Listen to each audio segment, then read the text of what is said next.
turn our attention to Murrayfield in a couple of weeks' time. And how much does today's result affect what we're going to see with them taking on Ireland in 2 weeks' time? I think Townsend said it there. If it's an open game, they're well within a shout. The way that they played today, they're going to cause Ireland problems, particularly, as we said, in those wider channels. If Ringrose isn't back, that's wide open for Scotland to go at it.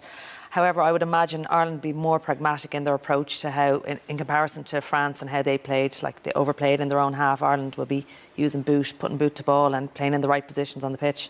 Let's not forget, they have a championship to play for. They have a Triple Crown to play for. Yes, the Grand Slam is gone, but he won't have a problem getting his team up for this. Well, I think Scotland, and I've been critical of Scotland over the last number of years. I think they've, not shown up at times. And like the last World Cup, there was a bit of talk about them playing Ireland, they didn't show up. But I think this Scottish team are very comfortable in their skin. They really feel they're back at the top table in the Six Nations, and they really feel they deserve better today. I think Townsend look really shocked that there's a chance missed. So they're in a really good place. Now, they're probably more dangerous now than they've been for a long, long time. And again, they can't lose to Ireland. Because they're out of the championship and because it's the same old melody we're going to hear, like that didn't really back it up. So I think it's a really dangerous game. I think Scotland are in great fettle at the moment, and we have our injury issues going into the game. So that throws everything up in the air. It's definitely a lot trickier assignment than we would normally think it would be. And look, I suppose they've already won a Calcutta Cup. They can win a first Triple Crown since 1990. For Ireland, this one always felt like the most treacherous one. When you looked at those final 3 games, still a lot of trepidation from an Irish point of view around this. Yeah, it'll be a tough game, incredibly tough game. They're a tricky opponent. I think you saw today France are more than happy to fight fire with fire and play that wide game and see who comes out on top. I think Ireland will be a bit cuter. I think we have a far better defence than the French do, and I think it'll be much harder for the Scots to break us down, and I think that approach should put us in good stead.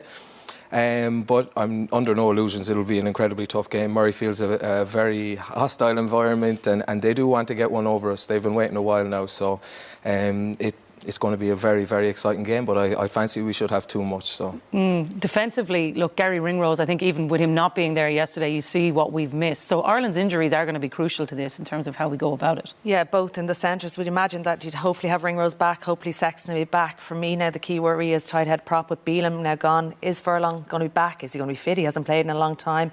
And then if he's not back, what's our reserve? Tom O'Toole starting. Who's on the bench? Is it Salanoa has to come up because Healy's not back fit yet as well? So there's huge issues around that tight head position. So we'll see who's going to be back fit. They've 2 weeks now, to be fair.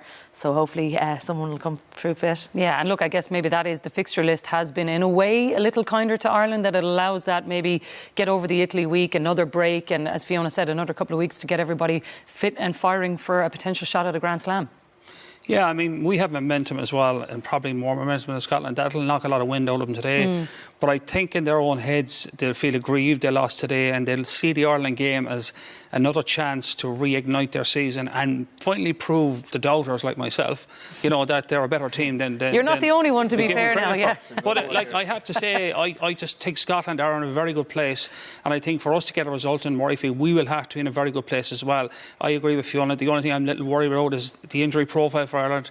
Can we carry that away from home with Scotland? But it remains to be seen. But I think still we are a very smart rugby team, and we've met challenges right the last year or so where we've been at the pin of our collar and we've most ourselves. So I still think, I agree with Simon, I think we've enough to get it done, but I think it'll be a tight one.